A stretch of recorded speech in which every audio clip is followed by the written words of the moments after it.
E per la prima volta c'è una donna alla guida di Confartigianato e Maria Carmela Folchetti. Il servizio è di Graziano Pintus. Le criticità restano tante a partire da burocrazia stretta sul credito, infrastrutture insufficienti, dicono gli imprenditori, ma l'isola secondo Confartigianato può ripartire. Alla Regione l'associazione, attiva in un settore che comprende 37.000 imprese con 77.000 addetti, rivolge la richiesta di una strategia di sviluppo da elaborare con il dialogo insieme ad imprese e comunità.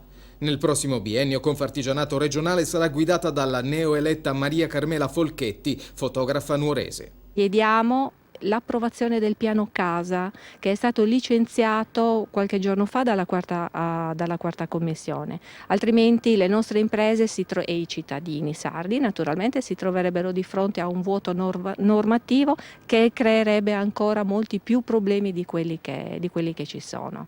La strategia per ripartire secondo Confartigianato dovrà comprendere il superamento della disparità territoriale attraverso la distribuzione più equa delle risorse e lo sviluppo di infrastrutture che permettano alle aree economicamente più deboli di concorrere nel sistema.